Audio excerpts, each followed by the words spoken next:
إنا أعطيناك الكوثر فصل لربك وانحر ও নবী আমি আপনাকে হাউজে কাউসার দান করলাম, এই শুকরিয়া তোহফাটা আদায় করে আপনি আল্লাহর রাস্তায় কুরবানি দেন। সুবহানাল্লাহ। ফাসাল্লি লিরাব্বিকা ওয়ানহার, আপনি সালাত আদায় করেন। ফাসাল্লি রব্বিকা, আপনার রবের উপর আপনি সল্লি মানে সালাত আদায় করেন, নামাজ আদায় করেন, নামাজ কায়েম করেন। ওয়ানহার, আর আপনি আপনার আল্লাহর রাস্তায় আল্লাহকে সন্তুষ্ট করার জন্য কোরবানি দেন। সুবহানাল্লাহ। ফের হাজিরিন, এই কোরবান এসেছে। এখন প্রশ্ন হলো কোরবান কার থেকে শুরু হয়েছে, কোন আমল থেকে, আল্লাহর কোন বান্দা থেকে, কোন নবী রাসূল থেকে কোরবানি শুরু হয়েছে? এই কোরবানের ইতিহাস আমাদের জানা দরকার আছে না নাই?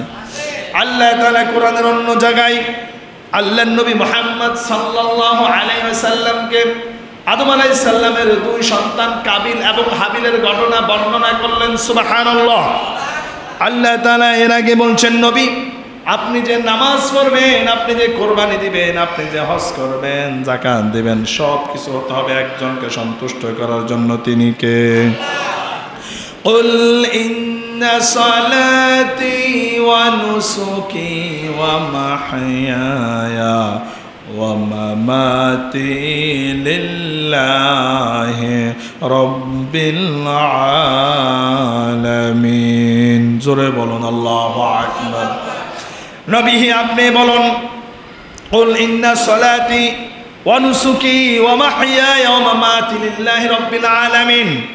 Indeed, my salah, my sacrifice, my life and death, everything is for Allah.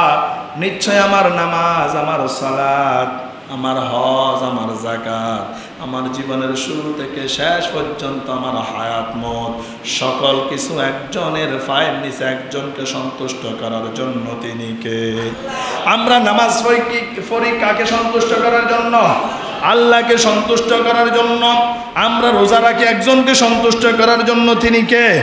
আমরা হজ করব একজনকে সন্তুষ্ট করার জন্য। তিনি কে? আমরা যাকাত দিব একজনকে সন্তুষ্ট করার জন্য। তিনি কে? এজন্য আমাদের জীবনের শুরু থেকে শেষ পর্যন্ত সকল ইবাদত বন্দেগীগুলো হবে একজনকে সন্তুষ্ট করার জন্য। তিনি হচ্ছেন আল্লাহ। সুবহানাল্লাহ।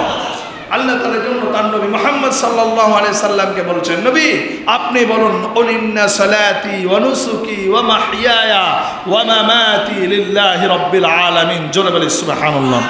ফেরা হাজিরিন, এখন আসেন এই কোরবান কোথা থেকে শুরু হয়েছিল তার ঘটনা যদি আমরা জানতে চাই। এই কোরবান শুরু হয়েছিল আদম আলাইহিস সালামের সন্তানদের থেকে। সুবহানাল্লাহ। আদম আলাইহিস সালাম এবং হাওয়া আলাইহিস সালামকে যখন আল্লাহ তাআলা সৃষ্টি করলেন, জান্নাত থেকে বের করে দিলেন, অনেক লম্বা ঘটনা। এরপরে শত শত বছর পরে যখন তাদের তাওবা কবুল করে নিয়ে তাদেরকে দুনিয়ার জমিনে একত্রিত করে দিলেন, একসাথ করে দিলেন, তারা যখন স্বামী স্ত্রীর মতন যখন সুসম্পর্ক, তারা যখন ভালোবাসা আদান প্রদান করতেছেন, তাদের প্রথম ভূমিষ্ঠে আল্লাহ তাআলা দুইজন সন্তান দান করেছেন। কয়জন? দুইজন সন্তান, একজন ছেলে আর একজন মেয়ে। ওই প্রথম ভূমিষ্ঠের প্রথম সন্তান ছেলের নাম হচ্ছে কাবিল, মেয়ের নাম আকলিমা। দ্বিতীয় ভূমিষ্ঠে আবার যখন দুইজন সন্তান দিলেন, একজন ছেলে একজন মেয়ে। দ্বিতীয় ভূমিষ্ঠের ছেলের নাম হচ্ছে হাবিল আর মেয়ের নাম হচ্ছে লেওয়াজা। সুবহানাল্লাহ। ওই সময় আর কোনো নারী পুরুষ ছিল না। এখন আল্লাহ তাআলা চাচ্ছেন এই পৃথিবীর মধ্যে প্রতিনিধি বৃদ্ধি করার জন্য, বাড়ানোর জন্য। সেই জন্য আর কোনো মানুষ যাতে নাই। আল্লাহ তাআলা আদমকে বললেন, ও আদম তোমার এই 7 জন ছেলে মেয়ের মধ্যে বিবাহের কাজটা সুসম্পন্ন করে দাও। সুবহানাল্লাহ। আদম বললেন, আল্লাহ কিভাবে বিবাহের কাজ সুসম্পন্ন করাবো, কার সাথে কাকে বিবাহ দিব? আল্লাহ বললেন, প্রথম ভূমিষ্ঠের ছেলের সাথে দ্বিতীয় ভূমিষ্ঠের মেয়ে, প্রথম ভূমিষ্ঠের মেয়ের সাথে দ্বিতীয় ভূমিষ্ঠের ছেলের সাথে বিয়ের কাজটা সুসম্পন্ন করিয়ে দাও। তার মানে প্রথম ভূমিষ্ঠের ছেলের নাম হচ্ছে কি? কাবিল, মেয়ের নাম হচ্ছে আকলিমা। আর দ্বিতীয় ভূমিষ্ঠের ছেলের নাম হচ্ছে হাবিল, মেয়ের নাম হচ্ছে লেওয়াজা। এখন সূত্র অনুযায়ী বিয়ে দিতে হবে কাবিলের সাথে লেওয়াজা, হাবিলের সাথে আকলিমার। এখন এইখানে সমস্যা হলো, দুইটা মেয়ের মধ্যে একটা হচ্ছে সুন্দরী, আরেকটা হচ্ছে কুৎসিত কালো। সুন্দরীকে সবাই পছন্দ করে কি করে না? এই সুন্দরের প্রতি আপনারা আমরা যেইভাবে পাগল, এটা আমাদের থেকে শুরু না, এটা আদম আলাইহিস সালামের সন্তান কাবিল এবং হাবিল থেকে শুরু হয়েছে। আল্লাহু আকবার। এখন সুন্দরী আকলিমা মেয়ের জন্য কাবিলও যেমন পাগল, হাবিলও পাগল। দুই ভাই ওই আকলিমাকে বিবাহ করতে চায়, কিন্তু লেওয়াজাকে কুৎসিত কালো মেয়েকে কেউ বিয়ে করতে চায় না। দুই ভাইয়ের মধ্যে যখন দ্বন্দ্ব বেঁচে গেল, আদম আলাইহিস সালাম মহা টেনশনের মধ্যে, বিপদের মধ্যে পড়ে গেলেন। আল্লাহর কাছে আফিল জানালেন, ও আমার আল্লাহ, এখন কিভাবে করে আমি সমাধা দিব, কিভাবে করে আমি কি করব? আল্লাহ তাআলা কোরআনের মধ্যে আল্লাহর নবীকে জানিয়ে দিচ্ছেন, নবী হে, আপনি আপনার উম্মতদের কাছে এই কাবিল এবং হাবিলের ঘটনাটা বর্ণনা করেন। আল্লাহ তাআলা বলছেন, ওয়াতলু আলাইহিম নাবা আবনা আদম বিল হক إذ قربا قربانا فتقبل من أحدهما ولم يتقبل من الآخر আওয়াজ করে বলুন আল্লাহু আকবার। আল্লাহ তাআলা বললেন, নবী আপনি তাদের দুই ভাইকে বলেন, আমি আল্লাহর রাস্তায় আল্লাহ সন্তুষ্টর জন্য কোরবানি দিতে। যার কোরবানি আমি আল্লাহ কবুল করব, যার কোরবানি কবুল হবে তার সাথে আকলিমের বিয়ে হবে, যার কোরবানি কবুল করা হবে না তার সাথে লেওয়াজার বিয়ে হবে। হিসাব ক্লিয়ার। আল্লাহ তাআলার কথা অনুযায়ী আদম আলাইহিস সালাম তার দুই সন্তানকে বললেন, ও আমার ছেলে কাবিল এবং হাবিল দুইজন, তোমাদের যে সামানা আছে, তোমাদের যে বস্তু আছে, তোমাদের যে পশু আছে, সেখান থেকে তোমরা আল্লাহর রাস্তায় কোরবানি দাও। আল্লাহ রাস্তা আল্লাহ সন্তুষ্টর জন্য কোরবানি দাও। কাবিল তখন কৃষিকাজ করতেন। কৃষিকাজের গম, বিভিন্ন কৃষি যে সামানাগুলো ছিল সেখান থেকে আগাছা, ঘৃণিত, অপছন্দনীয়, যেগুলা তার কাজে আসবে না, এই ধরনের কিছু জিনিস সে একটা স্তূপ করলেন। কি করলেন? এক জায়গায় জমা করলেন। আর হাবিল সে পশু ফলন করত। সেই পশু ফলন থেকে মোটা তাজা সুন্দর যে পশুটা তার কাছে পছন্দ হয়েছিল, সেটা তিনি আল্লাহ রাস্তায় কোরবানি দেওয়ার জন্য চয়েস করলেন, পছন্দ করলেন। ওই সময়, তৎকালীন সময় কোরবানি যারা দিত, আসমান থেকে যার কোরবানিটা আল্লাহ কবুল করে নিতেন, ওই কোরবানির বস্তুর উপরে একটা অগ্নিশিখা আসমান থেকে পড়তো। আল্লাহু আকবার। যেই বস্তুর উপরে, পশুর উপরে, যার কোরবানির উপর আসমান থেকে অগ্নিশিখা পড়তো, তার কোরবানিটা আল্লাহ কবুল করে নিতেন। মানে অগ্নিশিখার মাধ্যমে প্রমাণ হচ্ছে তার কোরবানিটা আল্লাহ কবুল করেছে। আর যার কোরবানির বস্তুর উপরে বা সামানার উপরে অগ্নিশিখা পড়তো না, তার কোরবানি আল্লাহ কবুল করেন নাই। এটা তখন এইভাবে ছিল, নিয়মটা এইভাবে ছিল। আল্লাহ তাআলা আদম আলাইহিস সালামকে জানিয়ে দিলেন। আদম আলাইহিস সালামের দুই সন্তান কাবিল এবং হাবিল যখন নিয়ম অনুযায়ী দুইজন একসাথে আলাদা আলাদা করে যখন কোরবানির জন্য বস্তুগুলা, পশুগুলা যখন দাঁড় করিয়ে রাখলেন, আসমান থেকে ওই হাবিলের পশুর উপরে অগ্নিশিখা পড়ল, আর অগ্নিশিখা ওই পশুটাকে উঠিয়ে নিল। জোর বলে সুবহানাল্লাহ। ফুকাহে কারামগণ, গবেষকগণ তারা লিপিবদ্ধ করেন।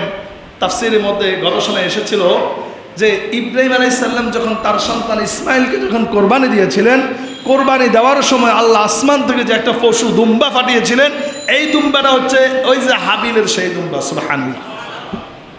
প্যারা হাজিরেন, এখন যখন হাবিলের এই পশুর উপরে যখন অগ্নিশিখা পড়ল, এটা যখন উঠিয়ে নিলেন, তার মানে হাবিলের কোরবানিটা আল্লাহ কবুল করে নিলেন।